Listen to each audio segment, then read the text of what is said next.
Welcome, all you Sheehanites, to another very special episode of Sheehan is Dead Comics. I am flying solo this evening, and I'll be interviewing James from Geek to Me Radio. Now, before we get to the interview, if you like what we're putting out, if you checked out our past library of awesome videos and interviews with Dave Dio, Philip Kennedy Johnson, Rom V, even Jason Favick, please like and subscribe. We would love for you to join the channel, and we appreciate the support.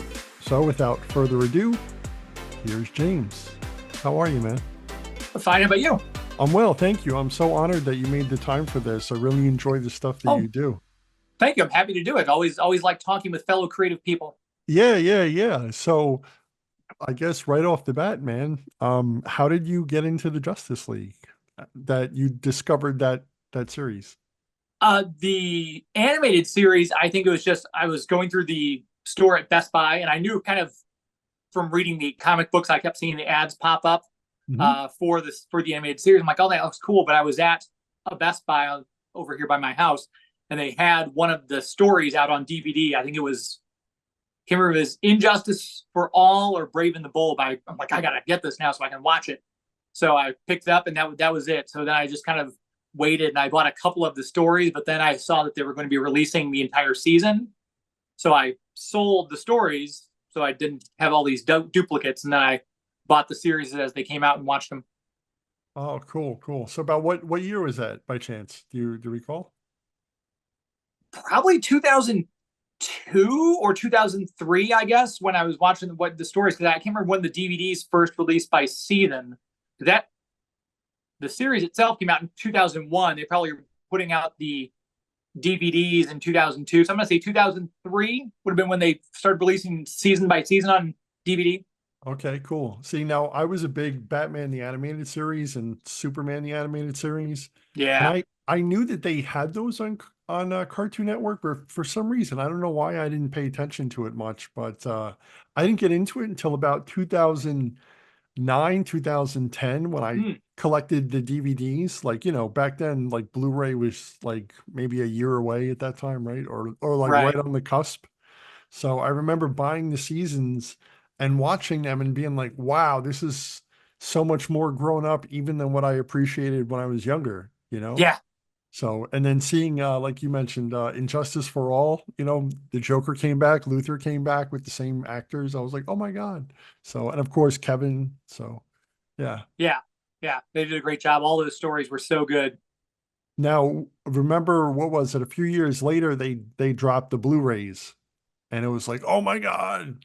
I remember like having the first season of Justice League on Blu-ray in my cart for like a year because it was like $35-40 at that time. Remember that? Yeah. Yeah. And then I bought the Blu-rays eventually. And then of course, like streaming came out in HD and all that stuff. So, such a different time, but it was so treasured. So, excuse me. So as regards the actors, like even Susan, like how did you make your way into what you do on it's on Geek to Me Radio, right? That's the channel that you do that primarily? Yeah, Geek to Me Radio. So it's a live radio show. So it broadcasts on a terrestrial radio station, and then once it airs, my producer Joey V takes out all the commercials and puts it up online in its podcast form. So it's just kind of been getting to talk to the people I've always admired and grew up either reading their stuff for the comic creators or listening to them as the voice or watching them on TV or whatever it might have been. So, but how did you like break into that? Because that's not an easy thing to like acquire that talent to come and talk to you. So how did you make inroads? For the radio itself, I went to a place called Broadcast Center here in St. Louis. And yeah, they teach you how to do stuff. They teach you how to edit audio so you can manipulate your own commercials and things like that. And then they teach you how to be on air, the what you need to be able to do and say, and how you say things and how you word what you're saying. So then I got a job at a radio station here in St. Louis, KTRS, answering phones for a live show, and then just kind of slowly work my way up to. Then I'm running the control board. And now the host of the show says, hey, leave your mic on because you're kind of funny and I want you to say things like that during the show, to co-hosting that show, to getting my own show. So it just kind of snowballed. So this, when you say getting your own show, that's the show where you have the talent come on and talk about Justice League. Yeah, yeah. Yeah, So that is that's such an ingenious thing. And the program director was like, yeah, go for it. yeah, they well, it was so getting in a little in the weeds here, but my show on KTRS, I pitched it to them at the time. They said, we really aren't sure. A new radio station got started here in St. Louis, and they said, hey, we're looking for new shows. Would you want to do this? I said, yeah, I'd love to. So I had my show over there, and then another radio station came in, bought that radio station, and kicked everyone off the air because they went to Catholic radio programming only. So my show does not fit in that vein per se. So then I repitched it to KTRS. I already got a built-in audience. I've already been doing it for 3 years. So at that point, they said, yeah, since you've already got a proven track record. And so from then on, I was back on KTRS. Sure, sure. Now I'm a fellow radio brethren. I went to here. I live in Albany, Okay. New York. So years ago, back in like 2003, four, I went to the New School of Radio and Broadcast. And they have a TV side and a radio side. I worked a little bit with TV, but mainly with radio. When I worked for Clear Channel, and I would do cuts like that on the control board, take calls, things like that. So I very much appreciate what, I'm definitely like picking up what you're putting down. Yeah. So as regards the but like getting the talent, like for instance, Susan Eisenberg is your like right hand gal. Like how did you meet her at a convention? Like what brought that union together? I was just searching for guests for, obviously doing a live show each week. You kind of have to have something there.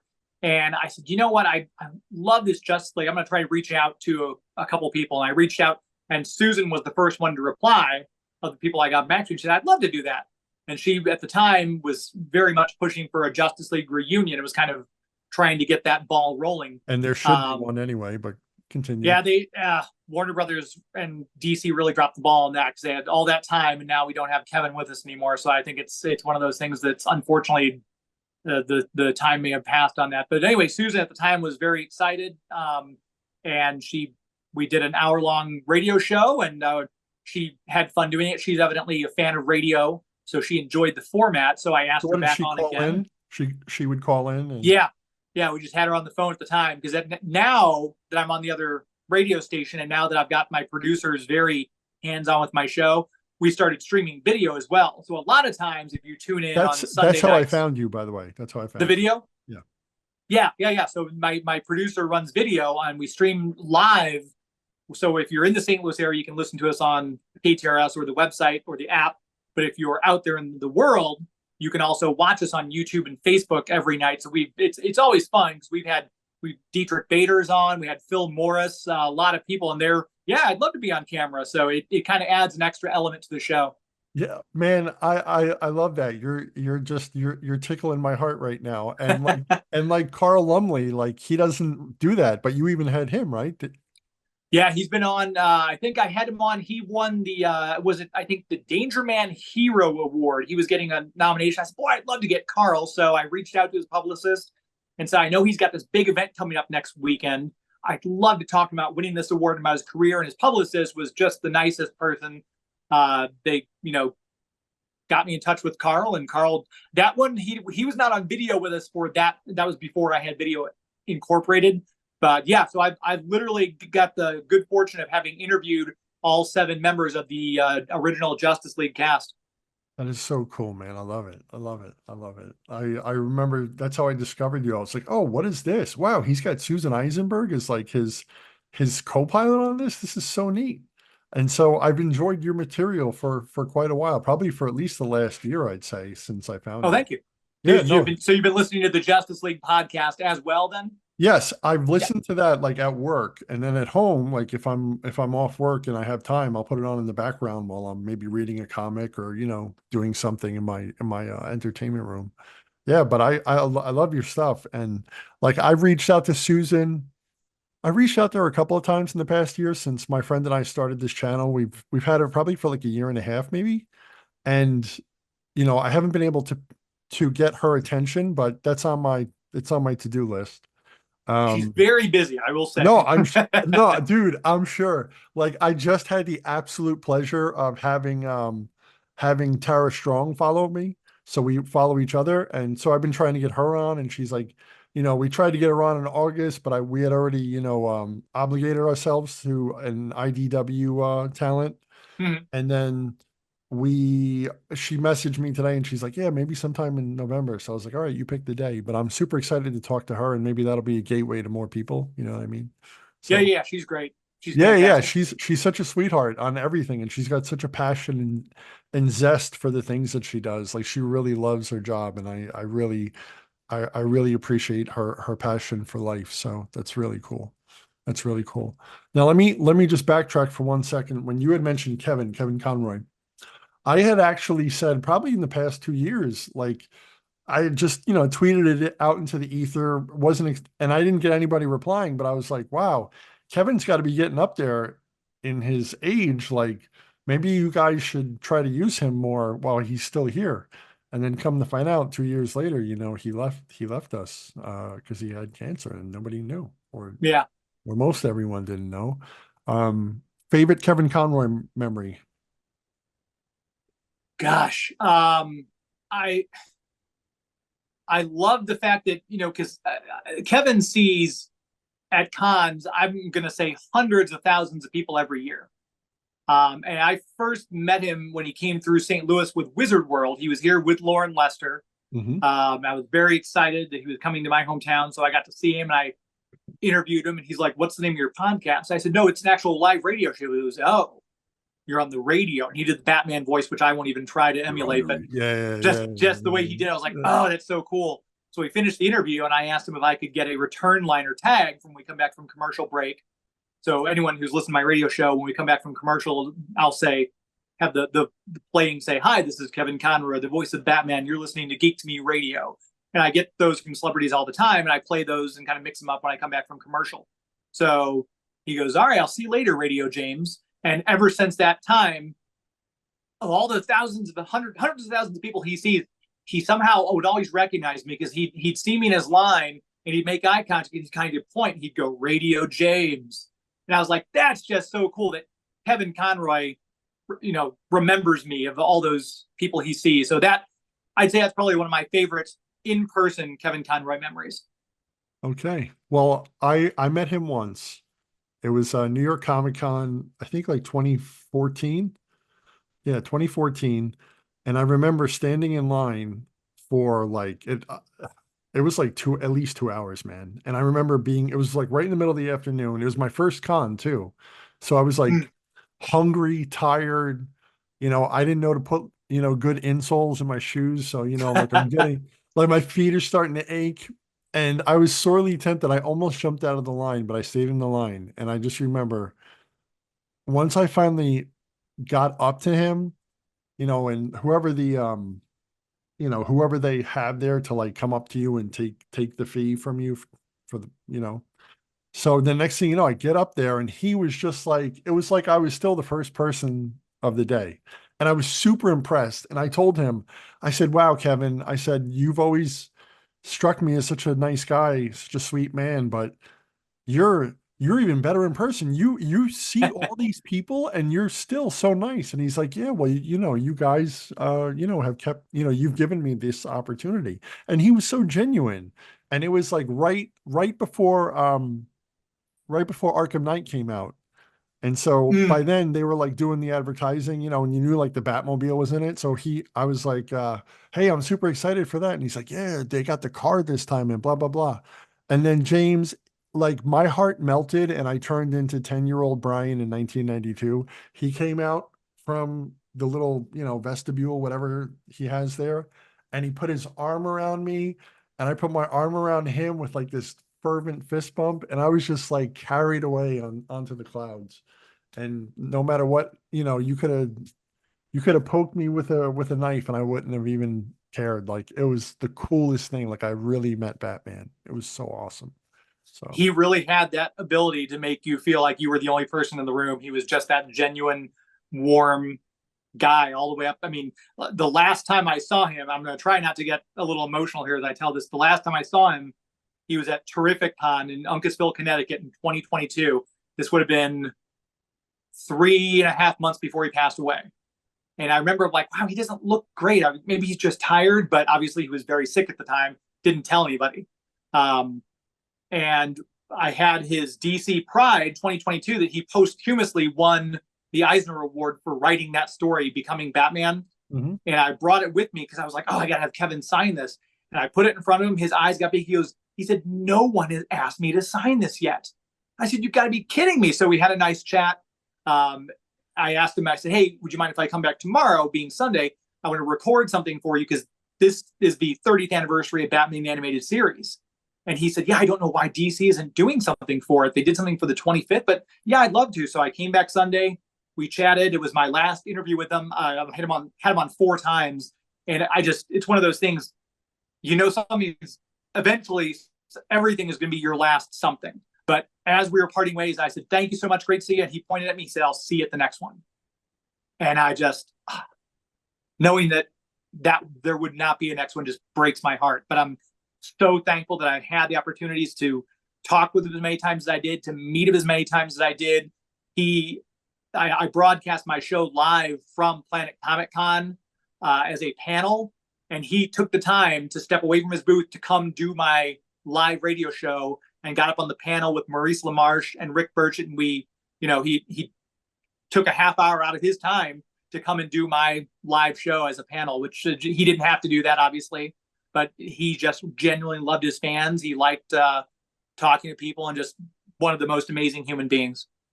Thank you for sharing that. That's a beautiful story. Thank you. I really appreciate that. I really appreciate that very much so. Yeah. Yeah. I mean, we probably, all of us who are fans, we still hear his voice in our head when we read the comics, like he left us with that, and it's always something beautiful. Yeah. Yeah. Kevin Conroy, one of a kind, beautiful human being. And the world is worse off having lost him. So, but Yeah. on a positive note, again, back to Susan Eisenberg, she's probably, the same as you, the voice I hear when I'm reading Wonder Woman. Like I'm reading Tom King's Wonder Woman now, the first volume. Yeah. Have you checked it out yet? I think I've got the original floppies. Yeah. I usually just kind of buy them as they come out. Okay. I think I can count on one hand the number of trade paperbacks I have in my collection. It's all just the original books when they come out. No, that's awesome, man, because I'm a hardcore snob, hardcover snob. I'm a hardcover Okay. snob. And so Gotcha. now, I mean, I know DC is, they're releasing a lot of trade paperbacks because it's more cost effective. Before, they might do like a deluxe edition if those sell good enough. So I bought the trade paperback, but also, I don't know have you ever heard of Hoopla, the Hoopla app? Yeah. Yeah, so I'm sitting here the other night and I'm reading Tom King's Wonder Woman, and Daniel Samperi's art is like next level. He's like remember when Hush came out and it was like, oh my God, Jim Lee is like killing this? Right. That's how I feel Daniel Samperi's art is on Wonder Woman. It's just next level. It's beautiful. But then I'm like, why am I reading the soft cover? I can just put it on my iPad and like zoom in and read, because obviously we wear glasses. Like my eyes aren't the best. And I'm like zooming in just to make sure, is that a C or a Z, in the word. So yeah, I really appreciate it, but I really enjoyed that. And again, I hear like Susan Eisenberg, she had that soft, like very warm Wonder Woman voice, but then also like that call to battle where she would put that, bass in her voice, like, um, I really, really like her. And again, she seems like a nice person. She seems like a genuinely nice person in her videos, and let alone when I watched her with you. So yeah. Yeah, no, she's fantastic. And it was kind of her idea to start the Justice League podcast, because she said, what if we, since Warner Brothers and DC obviously won't do anything with Justice League, what if we did a podcast that we go through and we watch each episode in its original airing order, and then we bring a guest on. So she and I usually so we get down and figure out who we can reach out to. We would come back with who we want as a guest for the episode, and we just kind of go through. And so far, everybody's been great. And everybody will sit down and rewatch the episode. And so they actually sit down and rewatch the episode with you. Not with us. We usually assign that, like, hey, this is the episode we're covering. Okay. And I know, like, we talked to Stan Berkowitz, one of the writers, and he was one of our first 3 or 4 episodes we had him on for. He did In Blackest Night, And he said, gosh, I haven't seen this in a while. So we said, no, go back and watch it. That's the whole thing. And then write down notes, write down things you remember, and then we'll ask you questions, but we want to hear your recollections. That's kind of how it started. So we usually, for each episode, we either have one of the voice actors, we'll have the writer, the director. We did a great episode with Glenn Murakami, who did all the art direction for season 1, and had him on just to talk about the art. We've had the composers on, 2/3 of the composers. We had Michael McHuston and Chris Carter. Missing Lolita Ritmanis was out of town, so she couldn't join us. But so if you're a fan of the Justice League series, you can just look it up, Justice League Revisited, wherever you get your podcast from. Very cool, man. Which I have listened to that. I have Thank listened you. to the podcast. I work I work for the post office, and so there's been many a day where I listen to many of the geeky podcasts to help me get me through the time in dispensing mail. So I can imagine. but it really does make a difference. It really does. It's never like, sometimes you make a video and, at least I'll speak for myself, is it's like, I wonder if anybody will enjoy this. And then you see people view it, and whenever you get any feedback, like, hey, this was cool. And, it really tickles you. And it's like, all right, cool. So people actually are feeding off of the positive energy of things that you enjoy. So yeah, that's fantastic. always nice. It's Put out beautiful. positive energy whenever I can. That's there's Yeah. enough negative to go around. So Yeah, right. There's plenty of that, and you don't even have to look far. I appreciate the Justice League, the first season. Like up until that time, I don't remember seeing anything where there was an overarching story. Like granted, the first season wasn't so much that, but like the 3-part at the end when can't I can't believe I can't the remember. end of season 1 was Yeah, Savage yeah. Time with That's what it was was. Yeah, yeah, yeah. And so, when they went back in time with Vandal Savage, and then of course, the lead up to uh the finale of the second season. I can't remember that one. Help me, coming please. up on Starcrossed. Starcross, yes. I was like, whoa. And then the first season of Justice League Unlimited, it was like, whoa, this is awesome with Cadmus. That like threw me, like I remember waking up, I was in my late 20s at that time. And I remember some nights I couldn't sleep and I would just wake up and I'd put that DVD on and I'd be like, wow, this is just so awesome. Just completely captivated, you know? Yeah, Because it was again, so well done. yeah, up until that time, like Batman the animated series was mostly like one-off, and they really didn't refer to anything that had come before. Maybe there was a two-parter mixed in there every now and then, but this was like planting seeds at the beginning, and then they actually picked up seeds, like the epilogue with the Phantasm. It was like, whoa, because I remember when that movie came out, and Yeah, I was 11 years old. And I was like, wow, they pulled the Phantasm into this too. I really, really love that show. And I don't know about you. The only thing that I found that comes close to that is, have you checked out or enjoyed on Disney Plus Earth's Mightiest Heroes, the Avengers? yeah. That's I think that was a big mistake of them letting that go to switch over to. I know why they did it. They were trying to go Yes. more with the movie characters. But that Earth Mightiest Heroes is probably one of, I'd say, top 5 Marvel cartoons ever made, because it was so well done. It tracked with a lot of the comic book stories. Mhm. It did a good job mixing, Silver and Bronze Age stories with modern age stories, like the introduction of the Red Hulk. So yeah, Yes. that Earth Mightiest Heroes is probably, for my money, top 5 Marvel cartoons of all time. I'd say, at least for me, might say it's in the top 5 of any for all time, like for myself. Like I would love it even if they did an Earth's Mightiest Heroes reunion. If they did that, now that the Justice League one is like, the opportunity seems to have come and gone. So Yeah, yeah. And I think, at least as far as I know, all the voice actors from the Marvel Earth's Mightiest Heroes Avengers one are still with us. So right. they could Yeah. still do it. Yeah. And actors, they're like, hey, I'll take the gig, like it's not like Right. anyone will say no usually. So Yeah. now I appreciate that. Thank you for sharing that about the Earth's Mightiest Heroes, because I still watch that. I've seen, I know I know like every episode, but there's still this sweet charm that I get whenever I turn it on. There's So certain cartoons I think we all have that, because I know if I'm working, and like you said, no longer do I have a bunch of DVDs to pop something in for the background. But if I want some background noise, I'll put a show in that I know I've already seen. But then the problem, because I'm such a flippin' nerd, is I'll stop what I'm doing and I'll sit in the couch and just watch the TV. I'm like, dang it, I got distracted. I need to be going to do this. So it's a double-edged sword. Yes, well, thank you. I feel better because I do the same exact thing. And sometimes I'll be like, what, wait a minute, and I'll stop and I'll go back and rewind it like a minute because I'm like, what did he say on that one? And then the next thing you know, I'm sitting there and watching it, and I'm like, all right, I gotta finish whatever I was doing, cleaning or it's cooking or it's something. dangerous. Yeah. It really is. It really is. And it's like not many people, I mean, people in our sphere get it, but it's like up until how many years ago, it was kind of like something you thought that you were alone.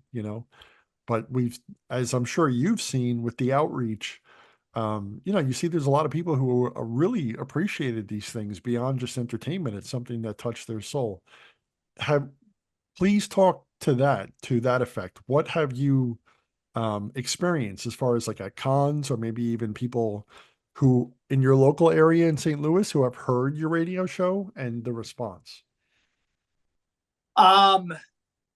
Are so my experience with going to cons, is that what you mean? As far as No, like just your that experience? like the feedback like of Oh, of what you've gotten, like whether it be locally, maybe you're in the grocery store and someone's like, "Hey, you're that guy from blah, blah, from KTR, and I love this." And then you go to a con and people are like, "Oh, I know who you are." So, it's happened very infrequently. I think it's because it's radio. I think for one thing, even like I said, we do incorporate video, but I think a lot of people, especially in St. Louis, because we always get the feedback. Like I'll ask for calls and hey, call in if you want to ask this person a question, or if you've got a question for my artist or writer, whoever I am on, But no one will call in. I'll get some comments in the chats, but then after the show, after I've signed off and the next show is on, the phone will ring, and I'll say KTRS. They say, hey, I just wanted to say I really enjoyed that segment. Could you ask the guy the question? I'm like, well, he's already off the air.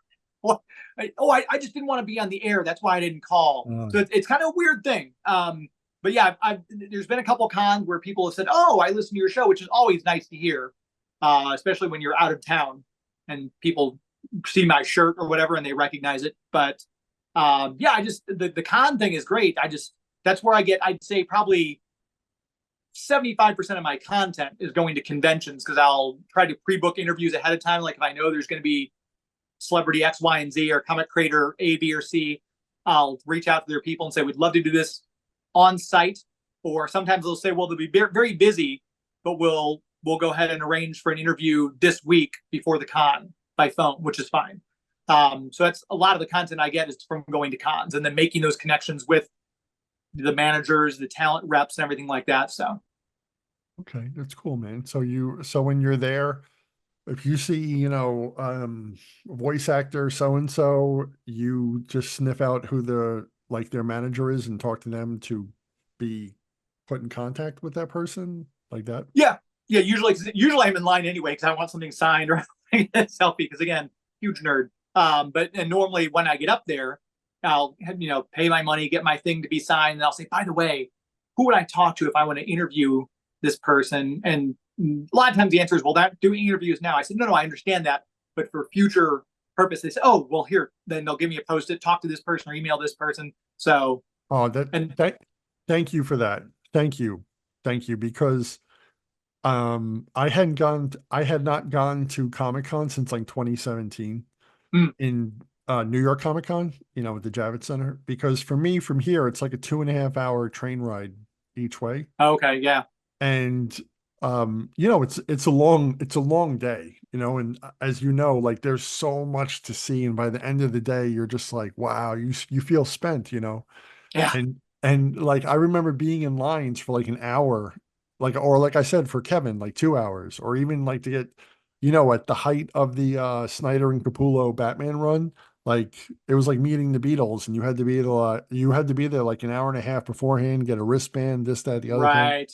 Right. And then now, like I said, having done this YouTube channel for about a year and a half, a lot of the contacts that I've made, thankfully on Twitter, they've reached back out and I've been able to get them on the channel. But as far as like in person, it's kind of like, well, what do I do? Who do I talk to? What do I say without making it awkward? You know what I mean? Yeah, and So, usually if you approach them, like, because they'll have handlers toward, and if it's someone who you're not necessarily going to get something signed by or anything like that, I will usually go up to them, and I'll preface it. I'll give them my card and I'll say, I'm not looking to do an interview now, because it immediately takes that pressure off them going, Yes. well, and just say, Yes. I'm not looking to do an interview now, but I'd love to have them on my show at some future date. Who would I talk to? And they're usually much more open to be like, oh, thank you. Here's the contact person you want to reach out to. And I've talked to some people who have, while I'm talking with them, if it's the line's not long, and I'll say, hey, I'd love to get you on my show sometime. And the talent will say, talk to my manager, tell me to talk to me. And they'll hand me the thing with their direct email or phone number for their manager or their publicist, whoever handles their stuff. So a lot of times, if I'm having a good conversation with whoever it is ahead of time, and I can't think of the actor's name, for some reason it's escaping me, but he's currently playing Lex Luthor in Superman and Lois. Yes. He was in The Walking Dead. Why can't I think of his name? His real name. Redhead. Yeah, I just saw him on Twitter. Someone posted like, "Hey, he shaved his head for this." Michael Cutlets. There we go. Okay. I just had to think of it. So I was having a conversation. He was like, yeah, here's the name of my publicist. Tell me, talk to me. And you want to be on? We want to have you, or you want to have me on? So great, okay. And usually, if they get the okay from them, that's a big thing. Then the publicist will be like, yeah, if you already talked to him, that's fine with me. That's So awesome, man. Thank you for that, because I'm going to Comic-Con. God willing, I'm planning to go on the 18th. Mhm. By the way, are you going to be there? No, New York Comic Con and San Diego Comic Con are. It almost seems a little overwhelming, because it's the bigger cons that I do, I'm usually there all 3 days, and it's running around trying to get this and that, and cons like that are so busy. Usually, it's hard to do on-site interviews there because they want those scheduled out way in advance. Or I've been to Dragon Con, which was Yeah. It's a big con, and it wasn't press friendly. I'll say it like that. Okay. Understood. I got you. Okay, because I'm not going to get anything signed really, unless someone, that I've had on the show. Like, my big thing is I want to make more connections and also meet people in person that we've spoken over Zoom, like you and I have, like Philip Kennedy Johnson. Yeah. He remembered me last year when I went to his table. It was like, I felt so honored that he remembered little old me, you know what I mean? And so like I want to go there and just kind of build more relationships. And what you told me is a great idea. I thank you very much for that. Because I was like spinning around in my head, like, how do I do it without making an awkward? Who do I talk to? How do I do this? So thank you. Yeah. That's invaluable, actually. Yeah. And I will say, just put it out there too, as far as, I'm always looking to kind of what's the next thing I can do, because I've got the radio show and I'm very proud of what I've been able to accomplish with it over the past 8 years, I guess. Mhm. But we're kind of looking at what the next thing is. And without going into the huge backstory, Sure. it ends up that I'm going to be doing my own Comic Con here in St. Louis. It's Memorial Day weekend, so it's May 23rd through the 25th of 2025. It's going to be in historic St. Charles. The city of St. Charles is one of my show sponsors, and I've had a great relationship with them. They're like literally a 20-minute drive from St. Louis, so it's St. Louis adjacent. But we're going to have Susan Eisenberg's going to be there. Phil Lamar is going to be there. Maria Canals Barrera, Hawkgirl, is going to be there. We're going to have some great artists and writers like Roy Thomas will be there. Mark Bagley will be there. Andy Parks, Phil Hester, Rick Burchett is our featured artist. He's here local, and he's become a really good friend of mine. And we're kind of building a Comic-Con here because St. Louis has kind of gotten overlooked ever since Wizard World went away and they sold out to Fan Expo. Fan Expo came through once and said, yeah, we're not going to do it anymore. And a lot of the Wizard Worlds for the past 3 years they did them weren't fantastic. We weren't getting their best people coming through. Sure. So I feel like I was born and raised in St. Louis. We deserve a con. And I look at places like Kansas City, which did Planet Comic Con. It was homegrown. Chris built that up from the ground up. Chris and Kirk, I think, are the two gentlemen who run that. But they started out very modest 25 years ago. Now it takes over downtown Kansas City. Mitch Halleck does a fantastic con. For my money, probably the best Comic Con in the country is Terrificon in Uncasville, Connecticut. Yeah, that's a popular one. Yeah. Mitch does a great job. He's one of the people I reached out to and is very kind. Took an hour and a half out of his day to chat with me. Here's what you want to do in a con. Here's what you don't want to do in a con. And gave me all of his insights. He's been doing it for this coming year, 2025. I think will be his 10th year doing Terrificon. But so I said, we need one here. We need to have it organically grown, locally, community focused. We've got a lot of great support from the community. We're reaching out to sponsors who have small businesses here who have said, yeah, we'll pitch in and help out with this. So I'm very excited that we're going to be launching that brand new Comic Con called Two Rivers Comic Con coming in May of 2025. That is beautiful, man. Good for you. That is awesome. I clap for you sincerely. That is Thank so you. cool. That's so cool. That hasn't even crossed my mind to be like, hey, let's have a there's a small town con here, but it's like super small. Like the biggest guests they get are I guess Ron Mars and Steve Orlando don't live too far from here, but like Okay. they're and then otherwise it's like, a lot of independent guys who might be trying to make comics out of their house and whatnot. It's in the Polish Sportsman's Club. It's like a big, it's just like one big giant room that it's in.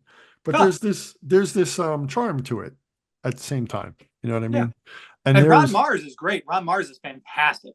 yeah, I haven't had the chance to chat with him yet, but I, loved his Green Lantern run back in the day when he brought Kyle. I was Mm-hmm. there, like boots on the ground. Oh my God, this cover glows in the dark. And Hal Jordan's parallax. Whoa, like reading that and like going like this on the comic so I could see the glow in the dark again. Right. Yeah. Yes. I put it under a bright light and I throw a blanket over my head and watch it glow. Yeah. I love that stuff. I love that stuff when I was a kid. What was your jam growing up? Like what did you read or what are you still reading or pick back up? It's when I was a kid, and I'm older than you for sure. I grew up as a DC Comics kid, Me so too. Yeah. mainly that was because the Kenner Superpowers toy line was huge at the time. And I think shortly after that first wave came out, Marvel released their Secret Wars toys. But my mom said you can have one or the other. She didn't. Oh, She. didn't you hate that? So I'm like, all right, well, I'm going to stick with the superpowers because I didn't get why Spider-Man had a shield, and I didn't get why Captain America made sense, but why does Iron Man have a shield? So the accessories were weird. Where Yeah. DC was very, they had the power action, you squeeze their legs, and Batman punches, Robin karate chops. They had cool vehicles, so I'm like, I'm going to go with the DC stuff. So and I just got the chance to meet Jose Luis Garcia Lopez at Oh, Terrificon, yeah. who did all that fabulous art for that series. So that kind of locked in between the Superpowers cartoon and the toy line, and then the comic books that came out that Paul Kupperberg wrote and Jack Kirby did the art for. I was kind of a DC kid. I was hooked on that. That's changed though. Recently, with I'd say two or three exceptions, I don't get much DC comics anymore. It's just the company. It's so sad to see. But I'm more of a Marvel comics guy now. So that's kind of changed. But other than that, I mean, I was an 80s kid. So Transformers, G.I. Joe, Voltron. It's one of the great things about what I've done is I've now been able to go back and interview probably half the cast of the G.I. Joe voice actors. I've had, Transformers voice actors on the show. I've got to go back and talk with Jim Cummings, the voice of Darkwing Duck, just all sorts of cool stuff like that little 10-year-old me would never believe that one day you're going to get to talk to all these people. And it's very surreal at times. It is, isn't it? It is. Yeah. It is. Thank you for sharing that. I just happened to reach out to Dan DiDio because my co-pilot Scott, he had gotten, I forgot where he got this, but he got a Dan DiDio autographed comic with like the certificate of authenticity. And so he gave it to me to read, and then I mentioned it on Twitter. At the time it was Twitter. And then Dan was like, "Oh, let me know what you think." And then I just would reach out to him from time to time, and he's like, "Hey, here's my email. Email me." And then all of a sudden one day he's like, "Hey, I have this day opened up. I can come on." And I was like, "Really?" And like he came on the screen, and I'm like, "Dan, let me just tell you, first of all, okay, you are like the gatekeeper of everything that I enjoyed when I was a kid. Like once he took over, like my all-time favorite story is Identity Crisis. Yeah. And I like that time from Identity Crisis to Rebirth was like my favorite time of comics. Like I just loved DC Comics in that particular period of time. So I tried to explain it to people when it's come up, because again, not everybody understands. They're like, who's what? I don't get it. Right. Comic book. Yeah. So, but with him, it's like, all right. This is the best way I could say it. Imagine, let's say NBC, you loved all their programming for many years, and then the guy who greenlit every program and ultimately oversaw it, was relieved of his duties, and then you could talk to him. How cool would that be? And that Yeah. people seem to get, then like seems to hit home. You know what I mean? You get to sit down and have a conversation with Brandon Tartikoff of NBC. That'd be fantastic. Yeah, there you go. Yeah, that's Dan DiDio's been. He was at Terrificon a couple of years ago and very gracious. He's like, "Yeah, come over here and sit down behind my booth, and we'll have a chat." So he was great. Yeah, yeah. I had the pleasure of having have you met Jason Fabic yet or Brad Anderson? I haven't had them on, but I've met Jason, and he had signed a couple of posters for me. I don't know if you can see in my background. I'm not sure if you're when you air this if people are seeing the video as well, but I collect promo posters and I then get them framed. And after I had them signed, so I've got like New Teen Titans that I had George Perez and Marv Wolfman Oh, sign. yeah. There's an Excalibur that I had Alan Davis and Mark Farmer sign. The Justice League one with those 5 characters have signed. Batman Beyond with that both Will Friedle and Kevin Conroy signed. So I get those and collect enough signatures, and I get them framed and mounted. That's beautiful. And please go back because you showed it real fast and then it came off because this is a deep dive and I love it is the Night Quest. Oh yeah. Show the Night So Quest. do you use video when this goes live? People will be able to see it. Yeah, yeah, they'll be able to see Okay. it. Yeah. Yeah, So look yeah, at there's that. something to see if I can. So, Yeah, that's dude, I'm I'm reading. I just finished volume. Well, okay. So this year, I reread the Nightfall omnibus, and then I reread volume 2, Night's Quest, and now I'm mhm. into volume 3, Night's End. So I just like Asbatch just has a special place in my heart. Thank you for showing that. I really Oh, of appreciate course, it. That's no problem. awesome. Yeah, That Batman in the back there, is that popcorn holder or is that just like a different thing? no, that's the original DC. I think it was DC directed it. It's got to be, gosh, I want to say it came out. I have to check if there's that because I remember getting the box for it. I got it secondhand on eBay. The guy was selling it, and he said there's a small chip in it, which I was able to repair with some glue, so it is like new. But I want to say it came out in the early 2000s, maybe Okay. late 90s. But it actually lights up, and it's got the thing that'll actually project the bat signal up on the wall or whatever. So it still works? Yeah. That's awesome. What the bat signal one that they had at the AMC theaters recently?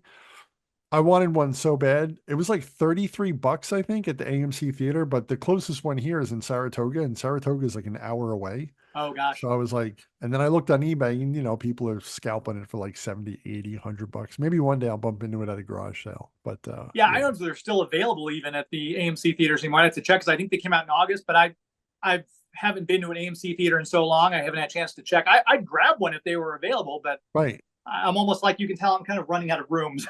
No, Maybe I I don't love need one. I love what you did with the comics, with the magazine signed and mounted. That's beautiful. I'm undertaking a new project where it's like my favorite covers of comics. I bought frames and I want to frame them and put them up in my walk-in closet is where I have all my Yeah. Omnis and Absolutes and all my CGCs. And like I just want to do this smorgasbord of like all my favorite covers, just everything. So I'm gonna see if I can reach them without pulling my headphones out. Hang on one second. If I got sure. so I collect the posters. There was a comic book store near me that went out of business a while back, and he's like, "Hey, do you want these posters?" I'm like, "Yeah, sure." We're just gonna throw them away. So now that's what I go and have signed when I go to conventions. I'm trying to see where. I think this is it. So since we were talking about Batman earlier, Yeah. this is the original Cartoon Network advertisement for Batman when it was on Cartoon Network. Oh, And I've got it signed so far by Kevin Conroy, obviously, Adrian Barbeau, who voiced Catwoman. yes. I've got Joe Leahy. I saw at a Transformers convention. He was the narrator in the Gray Ghost episode. I'm like, well, dude, Gray Ghost. I Yeah. gotta have you sign this. So I've had That's Jeffrey awesome. Combs voice Scarecrow, Andrea Romano, obviously, John Glover as Riddler, Tara Strong, Ron Perlman as Clayface, Diane Pershing, Poison Ivy, Dan Reba signed it for me. I've got Lauren Lester and Paul Williams. So I That just need a is, few more. dude, that is so cool. That is so cool. Thank Thank you. you. Thank you Yeah. for sharing that. Thank you. That is so cool, And man. then I got to get it framed, which is probably going to cost because it's a large, huge poster. It's like 24 by 36, I think. Sure, sure. That's beautiful, man. Thank you so much for showing that. That's Yeah, of fantastic. course. I really appreciate it. I'm jealous. I don't have one. No, Thank you. I like showing it to people who appreciate it, because I'll show it to my wife and she's like, yeah, I don't know, what am I looking at? Yeah. It's like, no. Yeah. But she's also very supportive. I got very lucky, married someone who, appreciates what I do, and she's helping me out by doing Photoshop and artwork for the convention that we're running and everything. So she's fantastic. That's awesome, man. Good. Last thing, favorite Justice League arc, or cartoon arc or episode? From the animated stuff. Yeah. Yep. Be it season 1 or Justice League Unlimited, or I think if there's just one, or an arc, like 3 episodes. We just pre-recorded an episode that'll be dropping, I think probably in November or late October. But I love the episode from season 2, Secret Society. Okay. Because it has one of my favorite moments from the entire series. Batman stalking Clayface ever since the Secret Society busted him out. I think it was Bruno Mannheim, I think was the guy they got him out from. And he's stalking Clayface, gets to the warehouse, and Clayface pops out, but then so do all the other Secret Society members. So you've got Grodd and Giganta and Sinestro, and Clayface says, "You didn't think I'd come alone, did you?" And Batman says, "Gosh, I wish I'd thought of that." And then you see this green power thing slice open the wall behind him, and there's the whole Justice League, and he goes, "Oh, wait, I did." And it's just it's such a cool moment. Yeah, and the smirk, like he's got this very smirk. I remember that. Awesome, man. Thank you for sharing that. I appreciate that. Thank you for the bits of gold that you've dropped.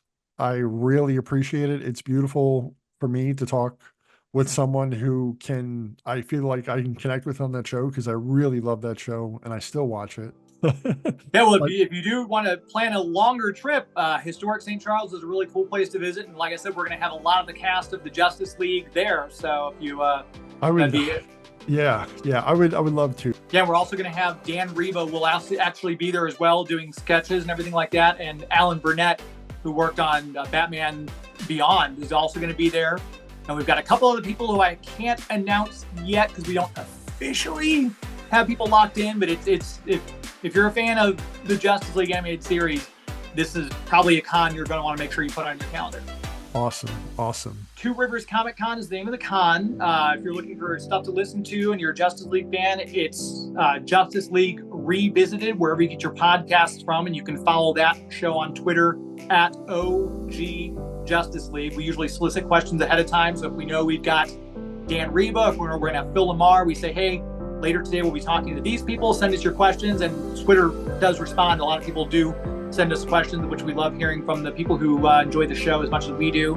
And then for me personally, we do a live show every Sunday night without fail, 10 o'clock Eastern, 7 p.m. Pacific. If you want to follow me on YouTube, it's Geek to Me Radio, and you can follow me on Twitter and Instagram at Geek to Me Radio as well. Well, thank you again for coming on. You are appreciated, and keep doing good work. You too. Thank you. Good things happen to good people. I appreciate it. Right back at you, brother.